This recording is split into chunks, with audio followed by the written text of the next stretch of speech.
regret I'm not able to make you work on Sundays, to be honest.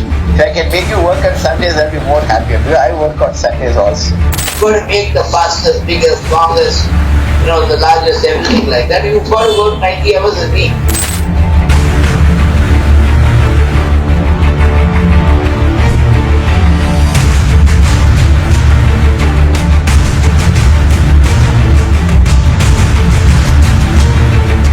Well, if you thought working 70 hours a week as advocated by Narayan Murthy was a little over the top, meet Larsen & Toubro chairman S.N. Subramaniam. He's backing a 90-hour work week, and not only from Monday to Saturday, but wants the employees to work on Sundays too.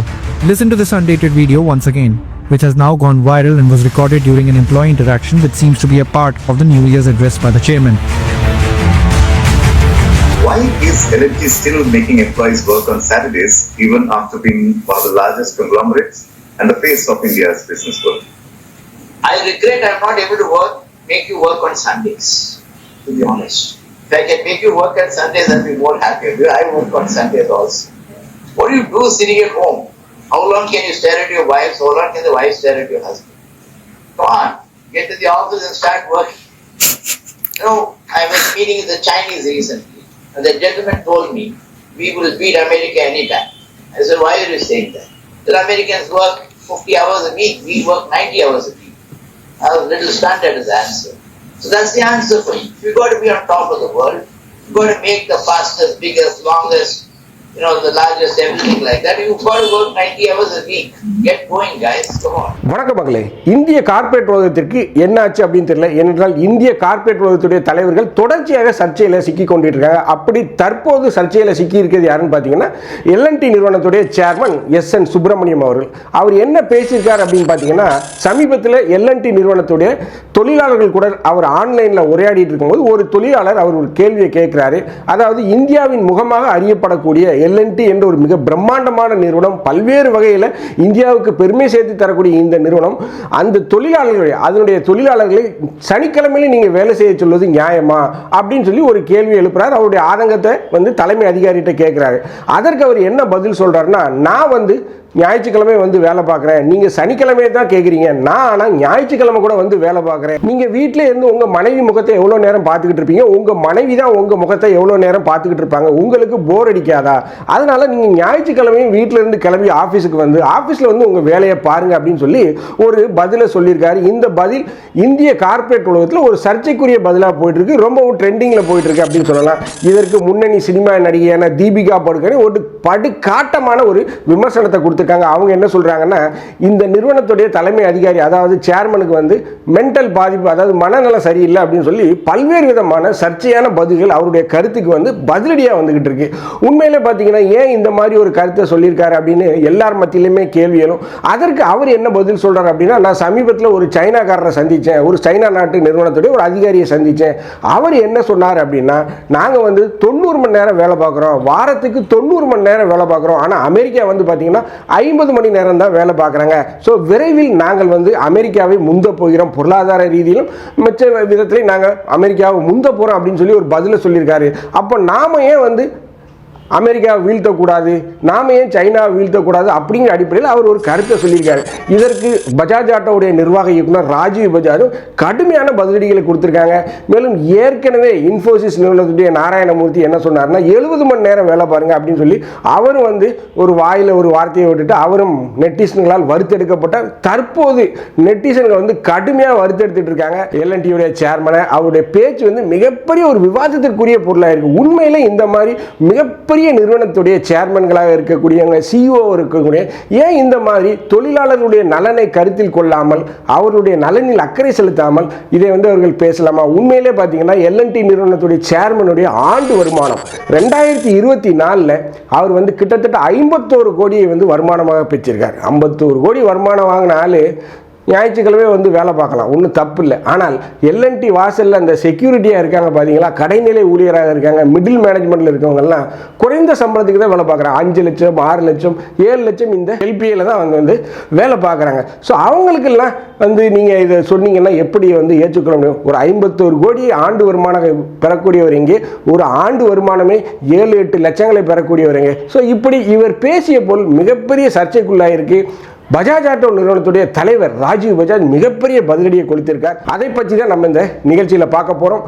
நான் உங்கள் Joseph. வாங்க நம்ம இப்போ நிகழ்ச்சிக்குள்ளே போகலாம்.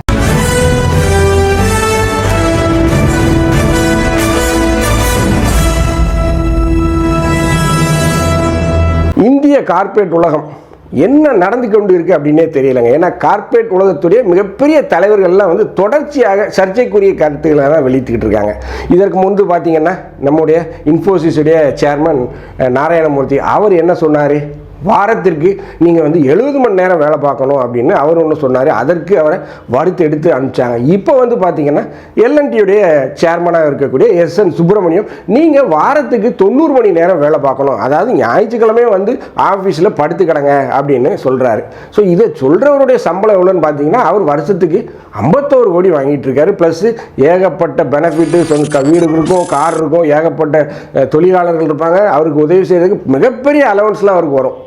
அது உங்களுக்கு தெரியும், கார்ப்பரேட்டில் வேலை ஸோ அவர் வந்து ஞாயிற்றுக்கிழமை வேலை பார்க்குறது சரிதான். பட் ஆனால் ஒரு 5 லட்சம் 4 லட்சம் 7 லட்சம் அப்படிங்கிற அந்த சம்பளத்தில் வேலை பார்க்கக்கூடிய இளைஞர்கள் அவங்களுக்கு வாரத்தில் ஒரு நாள் தான் லீவு.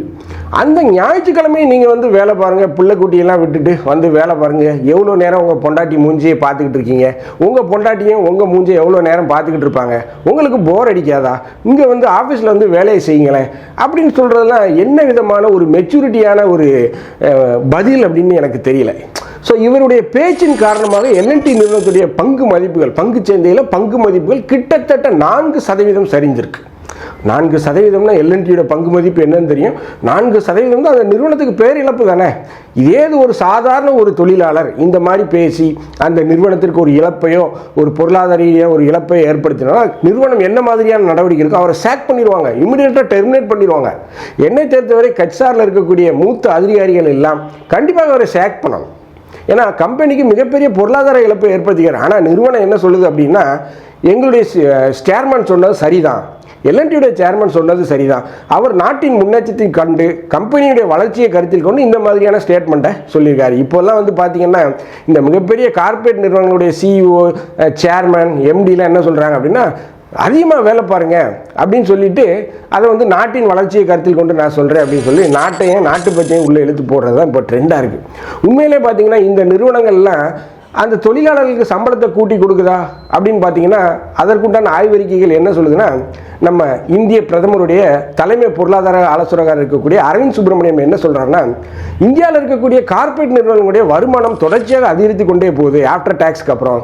ஆனால் தொழிலாளர்களுடைய சம்பளம் கடந்த 4 ஆண்டுகள் கணிசமான அளவு உயர்த்தப்படலை அப்படிங்கிறத சொல்லியிருக்காங்க. மேலும் வந்து சமீபத்தில் வந்து பார்த்தீங்கன்னா HCL நிறுவனத்தில் சம்பளம் வந்து 1%, 2% தான் ஏற்றிருக்காங்க. ஆனால் நீங்கள் 1%, 2% ஏற்றிட்டு தொழிலாளர்களை ஞாயிற்றுக்கிழமை வந்து வேலை பாருங்கன்னு சொல்கிறது எந்த விதத்தில் நியாயம்? இதை நீங்கள் டாப் மேனேஜ்மெண்ட்லேருந்து செய்யுங்க அப்படின்னு சொல்லிட்டு பஜாஜ் நிறுவனத்துடைய தலைவர் ராகுல் பஜாஜ் வந்து சொல்லியிருக்காரு. அதாவது நீங்கள் கீழே இருக்கக்கூடிய கடைநிலை தொழிலாளர்கள் ஞாயிற்றுக்கிழமை வந்து வேலை பாருங்க அப்படின்னு சொல்கிறத விட இதற்கு முன்னுதாரணமாக டாப் மேனேஜ்மெண்ட்டில் இருக்கக்கூடிய CEO, CFO யார் யார் இருக்கீங்களோ எல்லாருமே நீங்கள் அதை முதல்ல செய்து காட்டுங்க, அதை நீங்கள் செய்ய தயாரா அப்படிங்கிறத ஒரு பதிலை வந்து அவர் இன்னைக்கு வந்து CNBC TV18 கொடுத்த பேட்டியில் சொல்லியிருக்காரு. மேலும் ராகுல் பஜாஜ் என்ன சொல்கிறார் அப்படின்னா இன் டேர்ம்ஸ் ஆஃப் குவாலிட்டியை எதிர்பாருங்க. ஒரு தொழிலாளி வந்து உங்கள் ஆஃபீஸில் வேலை பார்க்குறான்னா இவ்வளோ நேரம் வேலை பார்க்கணும், ரொம்ப நேரம் வேலை பார்க்கணும், அங்கேயே படுத்து கிடக்கணும்னு எதிர்பார்க்காதீங்க. அவன் குவாலிட்டியாக வேலை பார்க்குறானா, 4 நாள் வேலை பார்த்தாலும் ப்ரொடக்டிவிட்டியாக வேலை பார்க்குறானா அதற்குண்டான சூழ்நிலைகளை ஏற்படுத்துங்க, அந்த அளவுக்கு அவங்கள ஊக்கப்படுத்துங்கன்னு சொல்லி ஒரு அழகான பதிலடியை கொடுத்துருக்காரு. ரொம்ப உண்மையில் அவர் பேஜ் வந்து CNBC TV18 யூடியூப் பேஜில் போய் பாருங்க, ரொம்ப அழகான பதிலடியை வந்து அவர் கொடுத்துருக்காரு. அவர் சொன்னது 100க்கு 100 உதவும். அதாவது ரொம்ப நேரம் வேலை பார்த்தா வந்து ப்ரொடக்டிவிட்டி இருக்குமா, குவாலிட்டி இருக்குமா, ரிசல்ட் இருக்குமான்னு பார்த்தீங்கன்னா கண்டிப்பாக இருக்காது. காலையிலேருந்து சாயந்தரம் வரைக்கும் 10 மணி நேரம் 12 மணி நேரம் ஞாயிற்றுக்கிழமெல்லாம் அவனை வேலை பார்த்தீங்கன்னா அவன் என்ன மிஷினா? மனிதர்கள் போராடி பெற்றது தான் அந்த 8 மணி நேரம் அப்படிங்கிற அந்த வேலை. 8 மணி நேரம் வேலை, 8 மணி நேரம் தூக்கம், 8 மணி நேரம் வந்து நீங்கள் வந்து குடும்பத்தோட நீங்கள் வந்து உரையாடணும், அதற்குண்டான நேரத்தை செலவிடணும். இதுதான் வந்து நம்ம ஆரம்ப காலங்களில் தொழில் நிறுவனங்களில் போராடி பெற்ற உரிமை. அதெல்லாம் இப்போ காற்றுல போய் 90 மணி நேரம் நீ வாரத்தில் வேலை பார்க்கணியா, வீட்டுக்கே போகக்கூடாது, கம்பெனி வாசல்லே படுத்து கிடக்கணும், படுத்து கிடந்து வேலை பார்த்தாலும் சம்பளம் கொடுத்துருவீங்களா? அதற்கு அந்த எல்என்டி சேர்மன் ஏதாவது உறுதி கொடுத்தாரா? நீங்கள் வேலை பாருங்கள், எங்கள் தொழிலாளிகளுக்கு நாங்கள் இவ்வளோ சம்பளம் கொடுக்குறோன்னு ஒரு முன்னோடி ஒரு அறிவிப்பை வெளியிடுங்க. அதெல்லாம் செய்கிறதே கிடையாது. மொத்தம் பொதுவாக நாட்டு நலனில் நாங்கள் அக்கறை கொள்கிறோம், நிறுவனத்துடைய வளர்ச்சியில் அக்கறை கொள்கிறோம், பொருளாதாரத்தை உயர்த்ததுக்காக இந்த மாதிரி கருத்துக்களை சொல்கிறோன்னு சொல்லி இந்த மூடி சால்ஜாப்பு சொல்லுவதெல்லாம் வந்து இனிவரும் காலங்களில் எடுபடாது. மிகப்பெரிய அளவில் எல்என்டியுடைய சேர்மன் எஸ்என் சுப்பிரமணியத்துடைய இந்த கருத்துக்கள் மிகப்பெரிய சர்ச்சையாயிருக்கு. இது வந்து பார்த்திங்கன்னா தனியார் துறையில் மட்டும் இந்த மாதிரி பிரச்சனை இல்லை. அரசு துறைகளில் எந்த ஒரு அமைச்சராவது அந்த துறைக்கு பொறுப்பான அமைச்சரோ ஒரு மூத்த அதிகாரியோ இந்த மாதிரி ஒரு பதிலை சொல்ல முடியுமா? உடனே தொழிற்கல்வி, தொழில் நிறுவனங்கள், தொழில் சங்கங்கள் எல்லாமே கொடி பிடிச்சிட்டு வந்துடுவாங்க. ஆனால் தனியாருக்கு தான் எந்த நாதியும் இல்லாத ஒரு நிலையில் இருப்பது யாருன்னா தனியார் தொழிலாளர்கள் தான்.